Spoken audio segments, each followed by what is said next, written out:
Oi, gente, me chamo Andriele Penteado, do canal Simplifica, e hoje nós vamos falar sobre conjuntos numéricos. Então, vamos lá. O primeiro conjunto de números inventados pelo homem é chamado de conjunto dos números naturais. Naturais por quê? Porque vem de natureza. Então, desde a época da pré-história, o homem já contabilizava seus animais, o gado. Enfim, tem a história também dos pastores que contavam suas ovelhinhas com pedras. E isso eles foram contabilizando. E com a evolução veio a história dos números naturais, que outro dia eu faço um vídeo falando sobre eles. E chegou-se a um consenso de usar apenas um sistema, que é o sistema indo-arábico, que é os símbolos que usamos hoje. Mas vamos lá. Então, os números naturais são eles... a partir do 0, 1, 2, 3, 4, 5, 6, 7, 8, 9, 10 e infinitamente. Então, o primeiro conjunto, o conjunto dos números naturais. Ele é representado pela letra N, conjunto dos números naturais.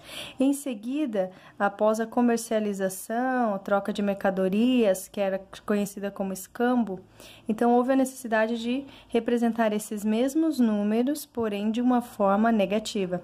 Então, logo após o conjunto dos números naturais, veio a organização da matemática com o conjunto dos números inteiros. Então, neles estão os negativos e também todos os números naturais. Então, além dos números naturais, o conjunto dos números inteiros, representado pela letra Z, ele contém os naturais, os primeiros números inventados pelo homem, e em seguida os negativos. Vou colocar números aleatórios. Infinitos. Positivos dos naturais, né, que já estão inclusos, contidos nele, e agora os negativos. Então, conjunto de números Z significa conjunto dos números inteiros.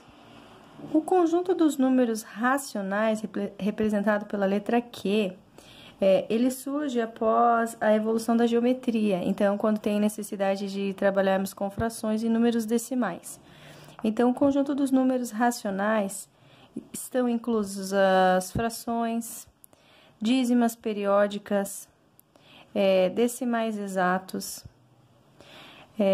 raiz quadradas exatas.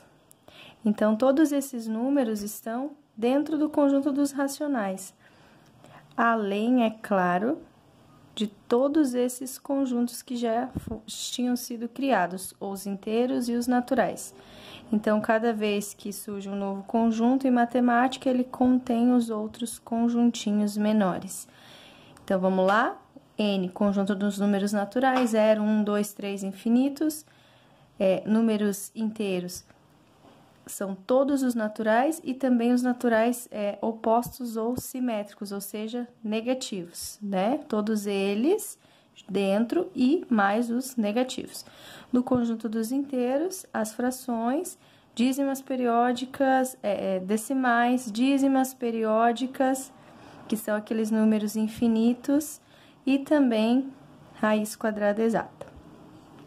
Para números, raízes que não são exatas, elas estão no conjunto I. O que seria o conjunto I? Irracional.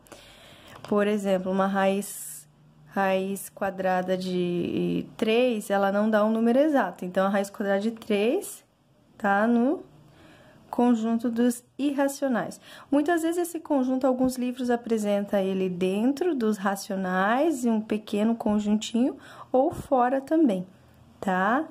Então, as raízes que não são exatas estão todas nesse conjunto aqui, dos irracionais. E também os números conhecidos, como o número π, né? Então, o número π também. E o φ.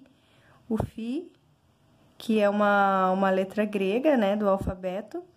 O φ também conhecido como número de ouro, está incluso nesse conjunto, que são números irracionais. Todos eles são chamados de conjunto dos números reais. Então, do 6º ao 9º ano, vocês estudam o que são os naturais, inteiros, racionais e irracionais. E, após isso, lá no ensino médio, vão estudar o que é o conjunto dos complexos, que é os imaginários, conjunto dos números imaginários, que isso eu vou estar falando em um outro momento, tá ok?